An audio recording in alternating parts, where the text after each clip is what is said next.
para kiai, para ajengan, para muallim, para asatidah,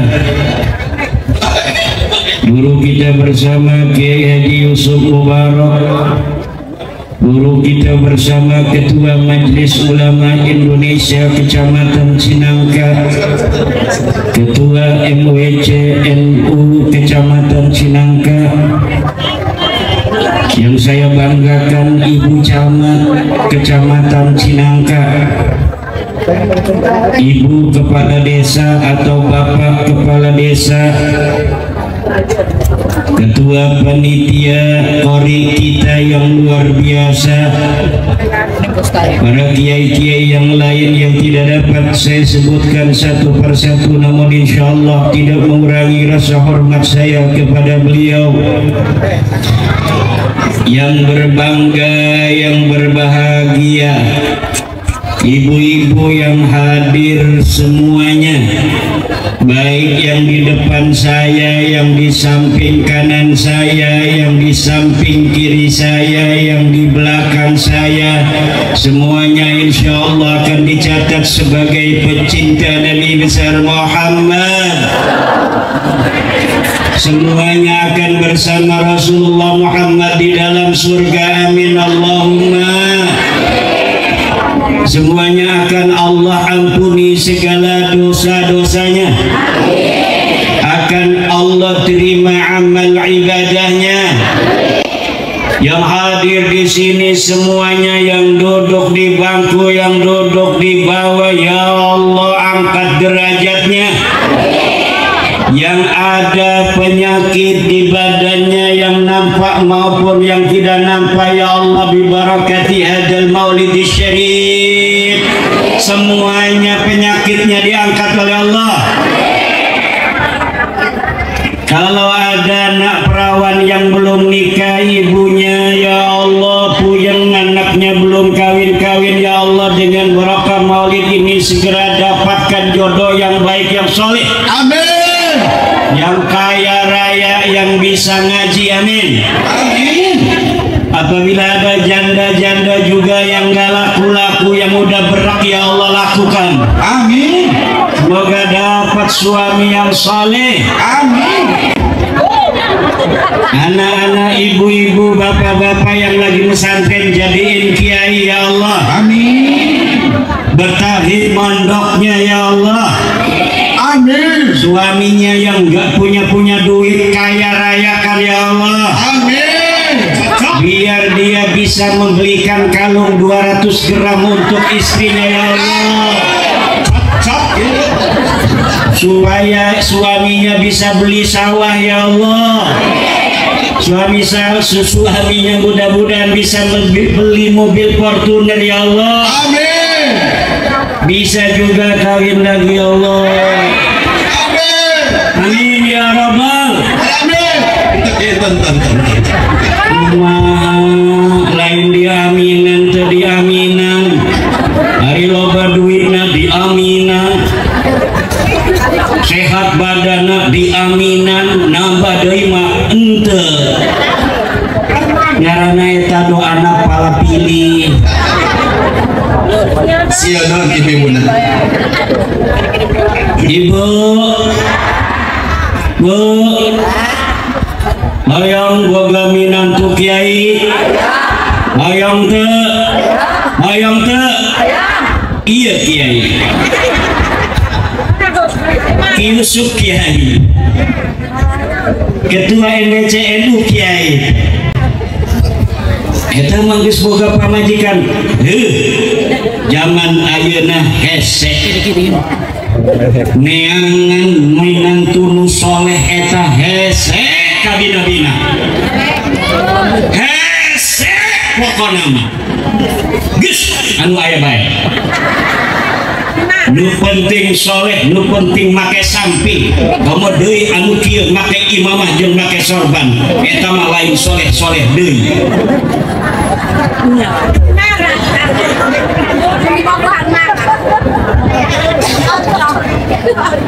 Bu, ini perayaan apa? Perayaan apa? Maulidnya siapa? Man huwa badrun, man huwa syamsun, man huwa nurun fawqa nurin, man huwa iksiru wa ghali, man huwa misbahus suduri, man huwa miftahus suduri, man huwa abul batuli, man huwa jaddul hasani, man huwa jaddul husaini, man huwa jaddus sultan maulana Hasanuddin Banten. Habibina wa syafi'ina wa maulana Muhammad. Mudah-mudahan kita semua akan bersama Rasulullah. Kata Rasul, man ahabbani kana ma'i fil jannah. Siapa orang yang mencintai aku, maka akan bersamaku nanti di dalam surga. Amin. Mudah-mudahan cinta kita yang hari ini diterjemahkan dengan mengadakan maulidnya Rasul ke puntang-puntang Ketua MWCNU Kiai Ian Ahyani, Ustadz Uut Sunardi dan lain sebagainya, Bojong Lor, Pasauran, semuanya menyumbang. Ada yang 1.000, ada yang 5.000, ada yang 10.000, ada yang kaya 100.000, yang lebih kaya 1 juta dan sebagainya. Ada banser yang nyumbangnya berdiri di samping saya. Amin. Ini semuanya akan dicatat oleh Allah sebagai terjemahan cinta kepada baginda Nabi besar Muhammad sallallahu alaihi wasallam. Takbir. Moga-moga cinta kita tidak bertepuk sebelah tangan. Amin. Betapa cinta bertepuk sebelah tangan itu menderita, betul? Kita pengen nikah dengan dia, dia nggak mau nikah dengan kita. Sakit apa tidak? Kadang-kadang cinta bertepuk sebelah tangan akan membawa penderitaan yang tiada ada ujung dan tiada ada akhirnya.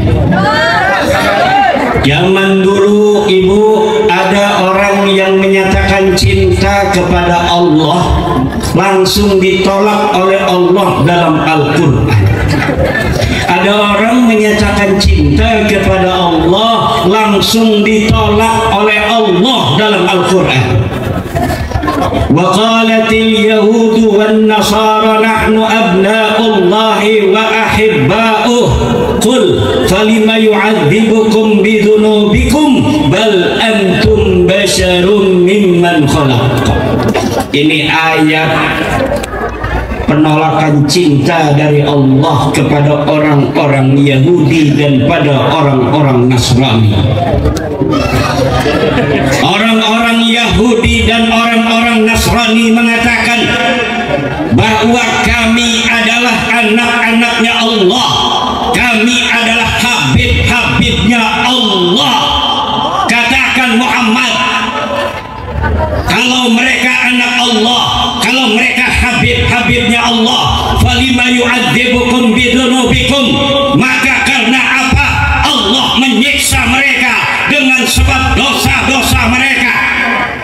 Bal antum basarum mimman khalaq, kalian tidak lain hanyalah manusia biasa seperti manusia biasa lainnya. Ditolak oleh Allah. Orang-orang Nasrani yang menyatakan bahwa dirinya adalah anak Allah, lain sia lain anak lain. Orang Yahudi mengatakan anak Habib, anak Habib, anak Habib, lain sia lain Habib. Lamun sia Habib kunaon eta leluhur sia dijadikan monyet, leluhur sia dijadikan betul ku Allah subhanahu wa ta'ala. Kiradatan wa khanajir di dalam Al-Quran leluhur orang-orang Yahudi, tapi orang Yahudi merasa dirinya seperti kekasih Allah. Mereka ingin disebutnya Habib. Habib itu bahasa sininya sayang. Orang Yahudi pengen disebutnya sayang sama orang yang tidak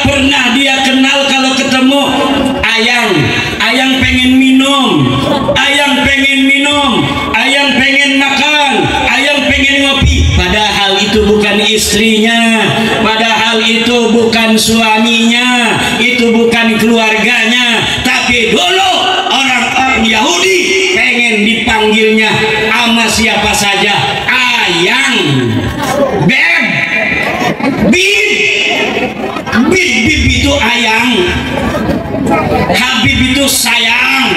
Itu orang-orang Yahudi. Diterjemahkan di dalam Al-Quran, diinskripsi oleh Al-Quran, diprasastikan oleh Al-Quran. Dulu ada orang-orang yang pengen dipanggilnya ayang, orang-orang yang pengen dipanggilnya bib, orang-orang yang pengen dipanggilnya Habib. Tetapi Allah katakan, bal antum basarum mimman khalaq.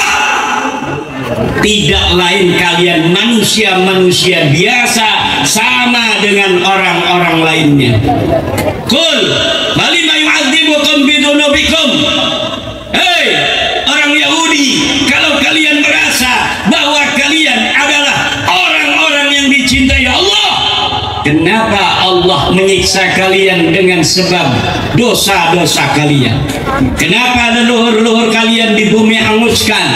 Kenapa leluhur kalian ada yang dijadikan monyet? Kenapa leluhur kalian ada yang dijadikan babi? Kalau kalian kekasih Allah, nggak mungkin Allah sampai menyiksa ayah-ayah kalian menjadi monyet, menyiksa ayah-ayah kalian menjadi bedul. Nyaman tuh bedul di dia. Di dia bedul naon. Cadua. Sangkain dikeresak aja bedul. Di dia menceleng beren.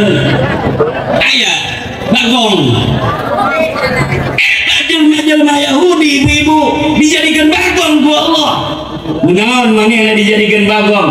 Ku sabab dosa-dosa mereka.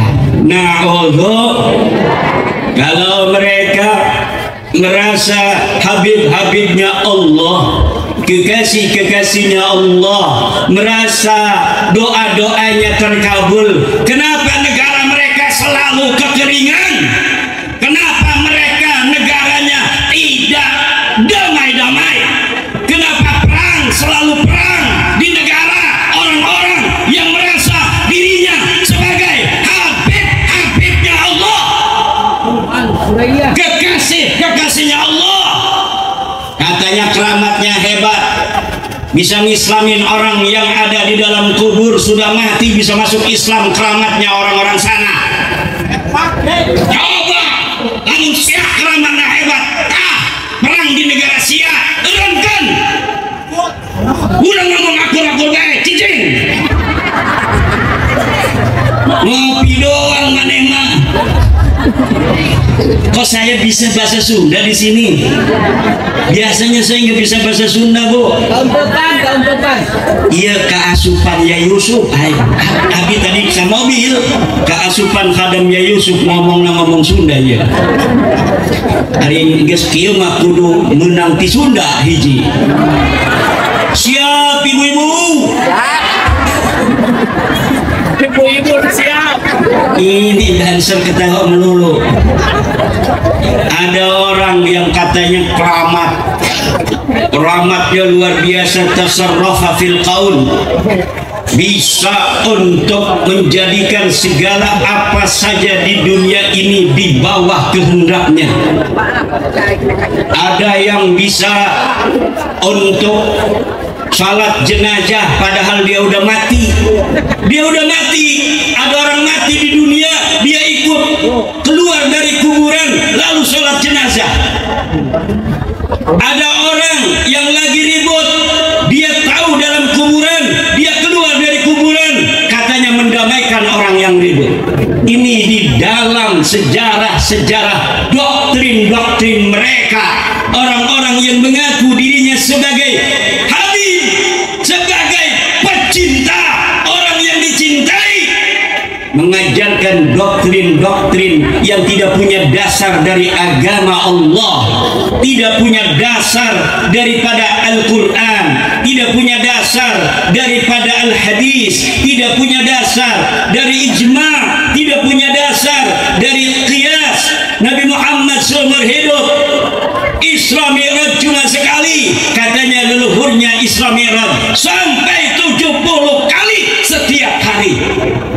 Masuk akal apa tidak? Sama merah ke kamar berat. Banyak sekali cerita-cerita palsu, cerita-cerita khurafat, cerita-cerita yang tidak berdasarkan kenyataan, cerita-cerita yang bahkan mengalahkan mukjizatnya Nabi besar Muhammad sallallahu alaihi wasallam. Dan ini umat Islam Indonesia, warga NU harus hati-hati, harus mulai cerdas. Jadi ketua NWCNU harus cerdas, bukan hanya memobilisasi masyarakat untuk tetap di dalam ahli sunnah wal jamaah, tetapi juga kita harus berhati-hati.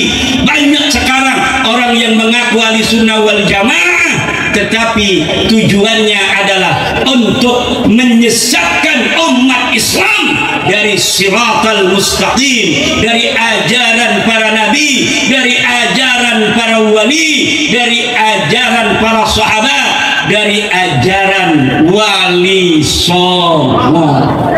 Makanya ayat itu waqalatil yahudu, dari sana saya menyimpulkan tidak ada istilah Habib dalam Islam. Tidak ada istilah Habib dalam, disanggah pernyataan saya dalam sebuah ceramah. Katanya itu Kiai Ma'rudin gak baca Al-Quran. Di dalam Al-Quran banyak disebutkan innallaha yuhibbut tawwabina wa yuhibbul mutatahhirin. Allah mencintai orang-orang yang taubat dan Allah mencintai orang-orang yang wudu, orang-orang yang bersuci. Berarti di situ ada yuhibbu, berarti Allah cinta, yang dicintai namanya Habib. Berarti orang yang taubat adalah Habib, orang yang berwudu adalah Habib. Betul kalau dari sisi lugawi, istilahan lugawiyan betul ada istilah Habib di dalam Al-Quran. Tetapi dulu beberapa bulan yang lalu, sebelum masalah nasab ini dipahami masyarakat, yang disebut Habib itu adalah katanya yang keturunan Nabi. Kata saya tidak ada istilah Habib dalam Islam. Maksudnya dari Al-Quran tidak ada disebutkan bahwa seorang keturunan Nabi dari Nabi besar Muhammad SAW harus bergelar Habib. Ke ayat di hadis, ke ayat hadis anu menunjukkan bahwa anu ngaku keturunan Nabi sudah make gelar Habib. Ke ayat tina ijma, entah ayat ijma sahabat Rasulullah, ijma ulama yang menyatakan bahwa keturunan Nabi bergelarnya Habib. Enggak ada. Cocok. Dari kias tidak ada sandarannya, adna korinah kecil. Kalau dalam tradisi Islam ada turunan Nabi memakai gelar tertentu, ada. Apa gelar yang dipakai dulu oleh ulama untuk turun Nabi? Sayyid dan Syarif. Gelar keturunan Nabi menurut tradisi pemahaman Islam adalah Sayyid dan Syarif. Perempuannya Sayyidah, perempuannya Syarifah. Itu ada nomenklatur, presidennya dari dulu ada di ulama-ulama. Tapi kalau Habib nggak ada turunan Nabi, gelarnya gelar Habib. Dulu begitu saya bilang. Kalau ada orang bergelar Habib, diparanin bapak-bapak, ditabokin. Pas ditanyain, kenapa kamu pakai gelar Habib? Karena saya namanya Habibur Rahman, dipanggil Habib. Salah orang. Itu sampai mereka menamparin orang yang namanya Habib, yang mengaku Habib dipanggil Habib, sampai mereka segitunya berani untuk menghilangkan kemanusiaan, menampar orang, ngejorogin orang, menghina orang dengan kertas. Guru sekumpul dihina nasabnya, katanya tidak bisa masuk golongan Ba'alawi, tidak bisa masuk golongan Habib. Guru sekumpul bukan Habib, ada suratnya. Sultan Maulana Hasanuddin As-Sayyid As-Syarif Sultan Maulana Hasanuddin Banten, turunan Rasulullah dari Musa Al-Kadzim, anak cucunya hanya ditaruh nama Habib, dipukulin orang di Bekasi dulu. Sekarang nggak diambil-ambil, hei sini, sini, enggak saya mau Musa Al-Kadzim, bukan kamu Ba'alawi, enggak saya Musa Al-Kadzim, enggak kamu Ba'alawi. Sekarang laris. Sekarang cucu-cucu wali songo di rangkul, dirayu-rayu, kalian ini turunan Habib, kalian ini Ba'alawi. Dulu dihina-hina, dulu dihina-hina. As-Sayyid As-Syarif Sultan Maulana Hasanuddin, keturunannya dihina. Bahkan Sunan Gunung Jati Syarif Hidayatullah dihina oleh orang yang mengaku namanya Habib. Masih ada videonya di YouTube. Guru kita bersama Abuya As-Sayyid As-Syarif, Buya Dimyati, Buya Muhtadi, dihina-hina oleh mereka, disebut hai ajam. Ada ngasih videonya di YouTube. Seorang Habib namanya Habib Umar, dia panggil Abuya As-Sayyid As-Syarif Muhtadi bin Dimyati dengan sebutan ajam. Apa itu artinya ajam? Bukan orang Arab. Langsung langit marah. Langit marah. Hasil DNA sekarang menyebutkan mereka DNA-nya G. Non artinya G, ajam, lain Arab. Mereka bukan orang Arab. Jangankan turunan Nabi, kata hasil tes DNA menurut Dr. Sugeng, mereka ini bukan orang Arab acang. Jangankan keturunan Nabi besar Muhammad sallallahu alaihi wa alihi wasallam.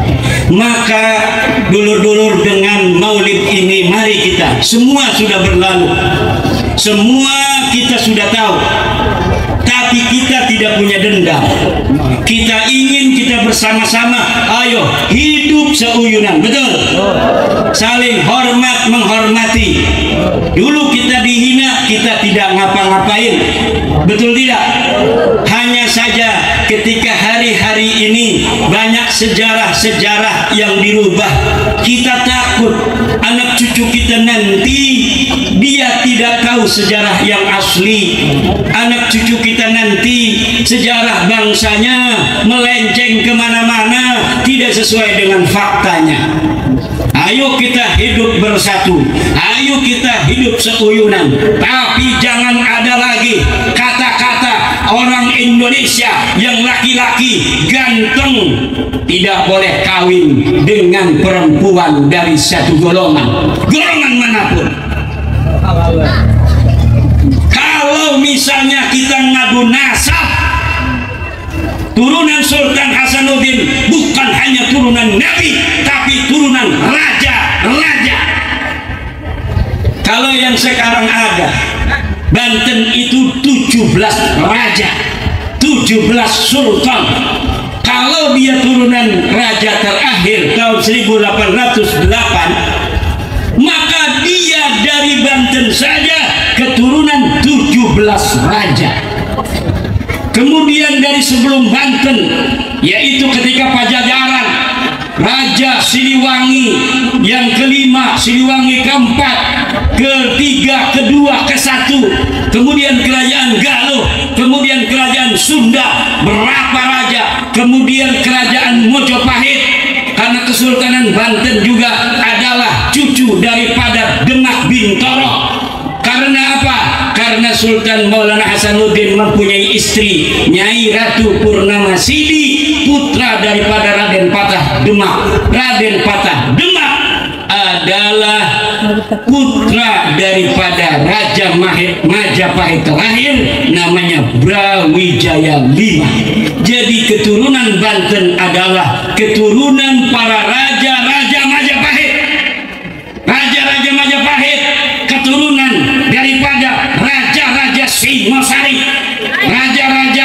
tonggol ametung segala macam, kain arok, medang kemulan, taluman negara, salaka negara, dan lain sebagainya. Kalau ngadu nasab, iya kita orang Banten bukan hanya turunan Nabi, tapi turunan puluhan raja-raja besar di tanah Jawa. Lalu ala Nabi. Kalau mereka mengatakan mereka turunan Nabi, kita juga turunan Nabi 11-12. Tapi urut dari mereka ada nggak turunan raja-raja? Kita turunan raja, 17 raja di Banten, 17 raja di Pajajaran, raja di Sunda, raja di Galuh, raja di Majapahit, raja di Demak. Kalau mau ngadu nasab, kita turunan Nabi juga turunan raja. Mereka kalau benar turunan Nabi, tapi kesini jual minyak, jual buhur. Ini lagi masih ngomong, ini lagi masih ngundat-ngundat, tetapi tidak menutup kita untuk saling, untuk masa depan menghargai, saling menghormati. Ini hanya lagi ngomong aja, lagi ngomong. Karena apa? Lihat di YouTube ada orang Indonesia nikah dengan seorang syarifah, udah nikah, udah punya anak, malah ketahuan suruh cerai, katanya tidak sekufu, katanya kastanya berbeda. Ayahnya setuju, ibunya setuju, perempuannya setuju, ketahuan oleh bos mereka Taufik Assegaf. Lalu Taufik Assegaf suruh ini orang yang sudah menikah bercerai, katanya tidak sah, katanya berzina. Ini yang harus dihentikan, kalau tidak aing moal bakal berhenti. Lunjak yang begitu ya. Tuh aku. Ibu bapak hadirin ma'asyiral muslimin rahimakumullah, itu satu harus dihentikan. Di tengah-tengah bangsa Indonesia, keturunan para raja, yang kami keturunan daripada orang-orang yang dapat menciptakan Borobudur ketika negara-negara Arab belum punya apa-apa. Kita sudah punya Prambanan ketika negara Eropa belum punya Menara Eiffel. Maka tidak boleh bangsa Indonesia yang keturunan orang-orang besar, turunan Sailendra, orang yang bisa mengalahkan Mongol, dihina oleh siapapun. Karena mulai saat ini siapapun yang menghina kebangsaan kami, bangsa Indonesia, bangsa Nusantara, akan berhadapan dengan seluruh putra putri Nusantara. Takbir. Messi urusan rusuh ya. Kenapa kita harus ngomong agar mereka ngerti? Karena dianggapnya kita nggak ngerti tentang sejarah kita. Betul tidak? Dianggapnya kita tidak mempunyai harga diri sebagai bangsa Nusantara. Orang Pasauran tidak tahu kalau di Pasauran dulu ada kerajaan besar. Kerajaan pertama di Indonesia itu dari Pasauran, di Pandeglang, tepatnya di Mandalawangi. Itu jauh di dia, berapa kilo? 17 kilo. Asal seluruh dari kerajaan di Nusantara adalah Pandeglang. Namanya kerajaan Salaka Nagara. Pada tahun 1 Masehi di Pandeglang sudah ada kerajaan besar namanya Salaka Negara. Dari Salaka Negara inilah diturunkan para keturunan raja-raja se-Indonesia, dari Bantennya, dari Jabarnya, dari Jatengnya, dari Jatimnya, dari Acehnya, dari Borneonya, dari Sulawesinya, dari Malukunya, semua turunan raja-raja Pandeglang. Iya, sana ya. turunan raja-raja ya. Iya. Anu manis-manis. Apa manis bahasa Sundanya? Amis-amis. Kalau bahasa Jawa amis itu ikan tuh.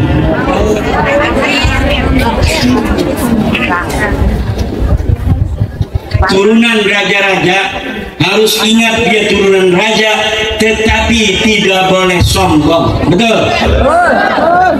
Kenapa kita harus ingat bahwa kita turunan raja? Agar kita tidak mudah untuk tunduk kepada orang asing. Karena sejarah Banten adalah sejarah keperkasaan dan futuhah. Tidak gampang dari dulu Banten menyerah pada siapapun, betul? Kita pernah dikalahkan oleh Belanda karena satu sebab. Naon eta? Pengkhianatan. Naon? Kita pernah dikalahkan Belanda karena satu hal, yaitu pengkhianatan. Maka kita harus hati-hati, jangan sampai mau kita diadu domba. Sejarah telah berkata kekalahan kita orang Banten 1682 hanya karena kita mau diadu domba. Maka jangan sampai kalau ada upaya adu domba kita ladenin. Kita harus istiqomah ala target. Kita harus istiqomah alal hadaf. Tujuan apa dalam kita melangkah? Itu saja. Jangan cilok kanan, cilok kiri. Karena kalau kita cilok kanan itu bisa jadi kawe-kawe oleh cewek. Kalau cilok kiri dikawe-kawe oleh pengkhianat. Kalau kita terjebak untuk mampir di kawe kiri pengkhianat, maka alamat kita akan mudah dikalahkan. Alamat kita akan mudah diadu domba. Akhirnya musuh kita ongkang-ongkang kaki, yang perang, yang gelut, kita sendiri. Ini jangan sampai. Dalam setiap perjuangan pasti ada tantangan dan ada rintangan. Tetapi jika kita yakin bahwa apa yang kita perjuangkan ini benar, maka insya Allah Allah akan bersama kita, memberikan kekuatan dan